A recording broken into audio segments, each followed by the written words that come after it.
Assalomu alaykum hurmatli bizni kuzatib borayotgan tomoshabinlarimiz. Ro'za ayyom kunlari qiynalmasdan o'tkazyapsizlarmi? Sog' salomat hayotlargacha yaxshi kunlarda ko'rishamiz, Xudo xolasa. Hammaga nasib qilsin. Sihat salomatlik, yaxshi kunlar doimo. Bugungi bu videomizni biz sizlarning ko'plab talablaringizga binoan, savollaringizga binoan surunkali nafas yo'llari, o'pka kasalliklarida qanaqa tahlil tekshirishlar qilinishi zarur, davlat talab standartlarini shart qilib qo'yilgan. Shu to'g'risida gaplashamiz.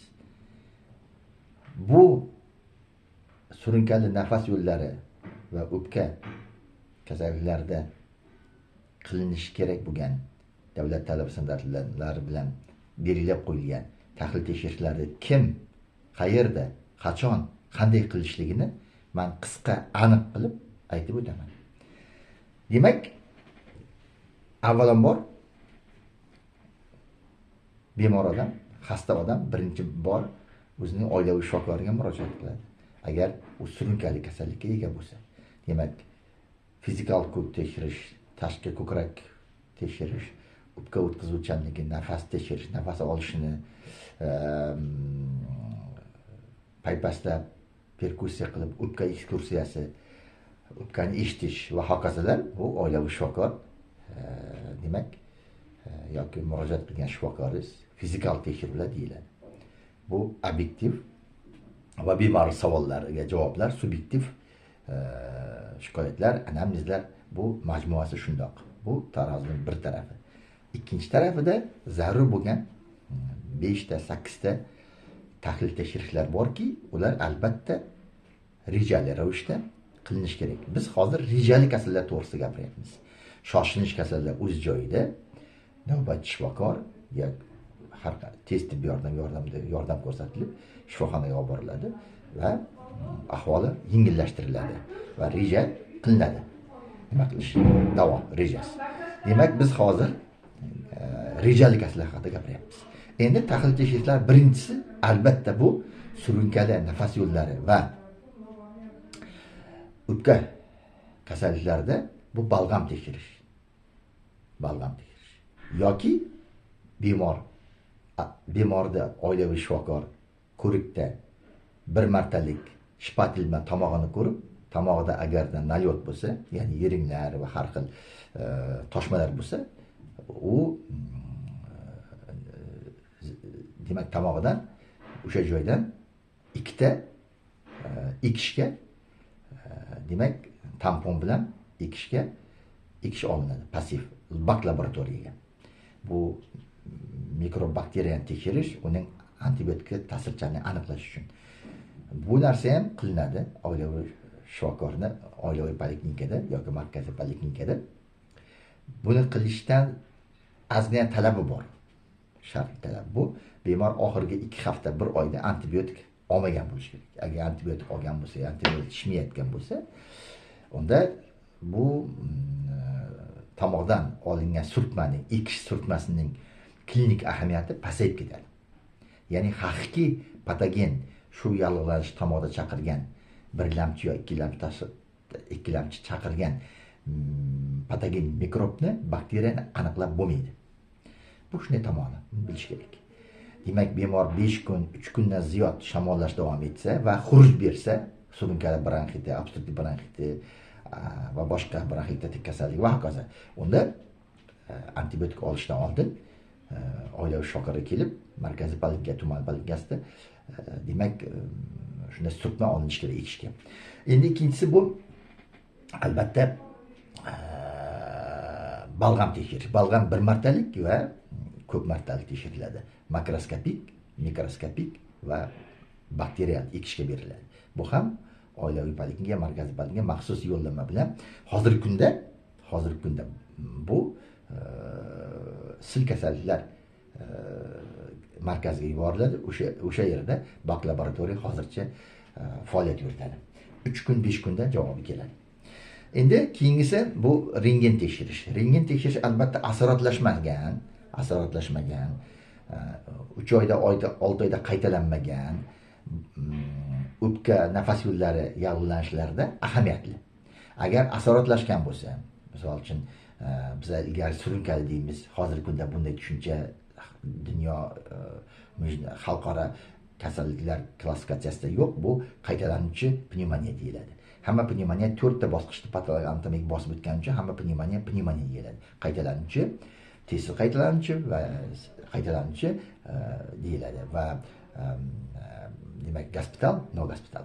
Endi buni balg'amni ikishga yuborgandan maqsad shunday. Agarda sizda asoratlashgan, demak bronxit kasallik, emfizema, atliktas yoki bo'lmasa boshqa kavernozni va boshqa asoratlar, surunkali obstruktiv bronxit, bronxial astma bo'lib yana asoratlashsa, balg'amda demak yiring yoki boshqa o'zgarishlar paydo bo'lsa, unda ikishga yuboriladi. Bu ham shart qilib ko'rsatilgan. Hech bo'lmaganda har bir xurujda agar balg'am shunaqa kачественный o'zgarishlarga ega bo'lsa, bu ham zarur. Antibiotik tanlashga, bekorga ko'p antibiotik olish juda xavfli. Hozirgi kunda har xil antibiotik olish natijasida ta'sirchan bo'lmagan antibiotik olish natijasida kerakli bo'lgan mikroflora yo'q bo'linib, nafas yo'llarida zamburug'li kasalliklar rivojlanadi. Ayniqsa bularning xavfli darajalari ko'p. Shuning uchun aspergilloz degan ayniqsa gruppasi bor, juda xavfli mikozlar hisoblanadi, zamburug'lar. Keyingisi bu demak rengen tekshirishlar. Rengen tekshirishlar bular asoratlashmaganda rengen qilinadi. Agarda asoratlashgan bo'lsa, MSKda buni tushuntirdik. MSKda MRT juda ham ahamiyatli. Asoratlashgan holatda o'pkada bo'layotgan patologiyanik o'zgarishlarni 1 millimetr va undan ziyodini ko'rsatadi. Multispiralli kompyuter tomografiya. Endi keyingisi bu pikfilometriya. Pikfilometriya bu uchinchisi, har bir shifokorda, oilaviy shifokorda qurollari naboriga kiritilgan. Xuddi tonometrdek ham.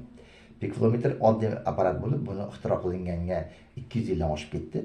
Bu mexanik apparat, kichkinagina plastmassa idishda bemorni chuqur nafas olib to'liq puflaganda pikov skorsini ko'rsatadi. Yana bronxlarda spazm bormi yo'q ko'rsatadi. Buni grafigi bor. Grafiga ko'rsatkichni qarasa, yashil chiziqda bo'lishi kerak. Ertalab, kechqurun. Agarda yashil chiziqda bo'lmasa, unda berilayotgan davoning natijasi effekti pastligi va bronxospazm davom etayotganligi, xuruj statuska bemor tushib qolishi mumkinligini haqida dalolat beradi. Demak, dorini shunga qarab to'g'rilashga bu talab bo'ladi. Har bir oilaviy shifokor pikfilometr apparati bo'lishi kerak. Bu bilan bemorga qanday o'zi uyda o'tkazishni o'rgatish kerak va bemor buni grafikini yozib borish kerak. Har safar qabulga kelganda oilaviy shifokorga ko'rsatish kerak. Keyingi spirometriya. Spirometriya buni pulmonologda qiladi. Bu markaziy poliklinikada bo'lishi kerak. Tepadagi hozir aytganlarimiz hammasi oilaviy poliklinikada bo'lsa, spirometriya apparati bu markaziy poliklinikada bo'ladi, pulmonolog qiladi. Buni qilishdan oldin oilaviy shifokor ko'rigi, yo'llanmasi, balg'am tekshirishi, rengen yoki MSKtisi, MRTsi bo'lsa, unda pulmonologning ko'rigi to'liq bo'ladi. Demak, oilaviy shifokor ko'rigi, balg'am tekshiruvi, rengen, o'pka rengeni yo ko'krak bo'shliq organlar MSKda, MRTsi bo'lsa, pulmonolog to'liq ko'rik qila oladi va spirometriyaning ahamiyati katta bo'ladi.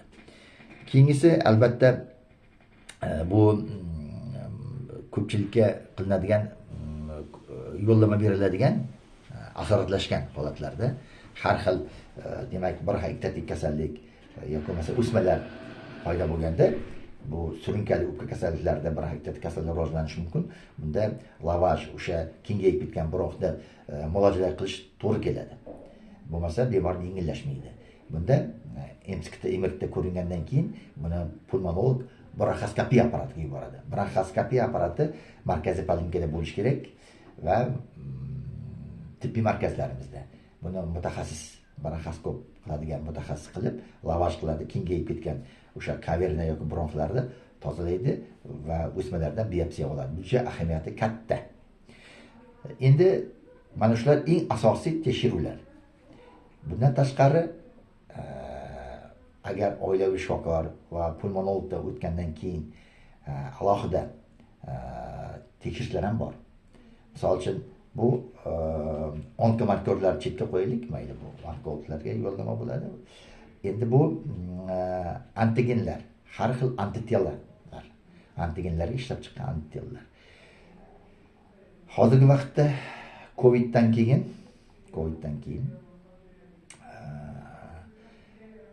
o'pka kasalliklarining asoratlari paydo bo'ldi. Ya'ni o'pka kasalliklarida o'pka vaskulitlar bilan boradigan kasalliklar anchayin ko'payib qoldi. Uchrab turibdi hozir. Bu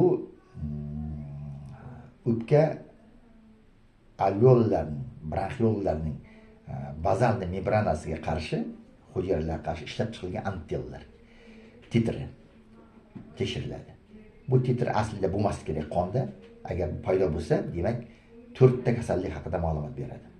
Bu vaskulitlar, ya'ni granulomatoz, angitlar, polangitlar. Bular Goodpasture, polangit, granulomatozum Charles-Rossa, Wegener va mikroskopik polangit. 4 ta kasallik ehtimol qilinadi.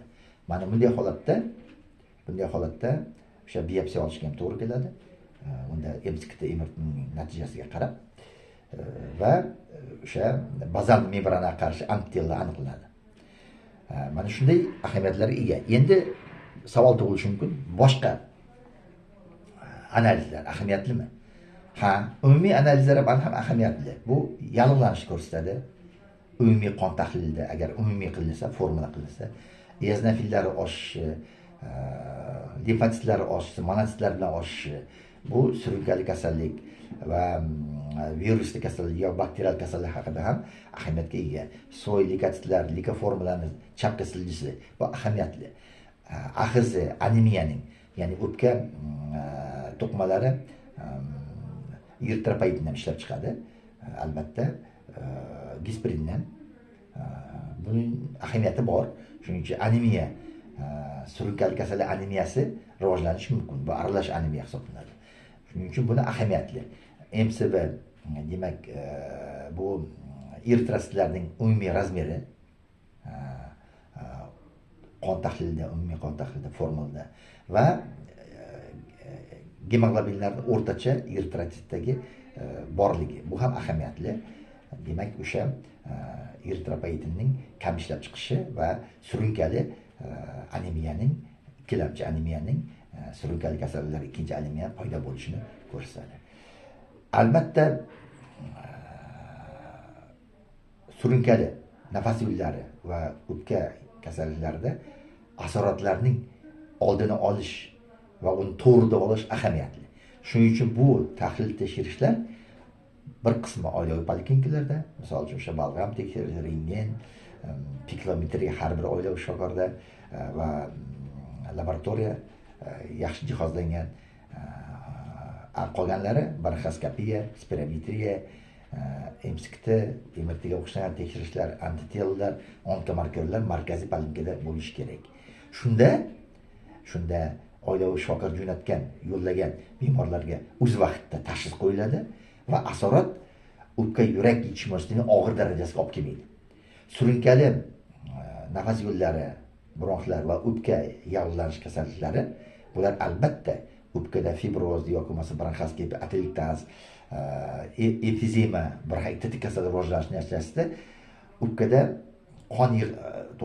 qon yig'ilishining o'tdagi morfologik o'zgarishlarni tubdan o'zgartiradi. Natijada o'pka arteriyasining kengayib ketishi, demak, yagashnoy o'pka arteriyasining kengayib ketishi, o'pka arteriyasining gipertenziyasiga olib keladi. Buni aniqlash uchun albatta doppler qilinishga to'g'ri keladi. Ana endi mana keldik endi. Doppler ham kerak bo'ladi. Agar oilaviy shifokor va pulmonolog bunga tavsiya qilsa, demak, yurakdan chiqqan katta tomirlar, aorta tomirlarining doppleri zarur bo'ladi. Unda o'pka arteriyasi kengayib ketishi, 25 dan ziyod kengayib ketishi ahamiyatli. 3-darajasi 30 dan oshiq bo'ladi. Bunda og'ir kengayib ketish bo'ladi. Buni albatta kardiolog bilan birga davolashga to'g'ri keladi.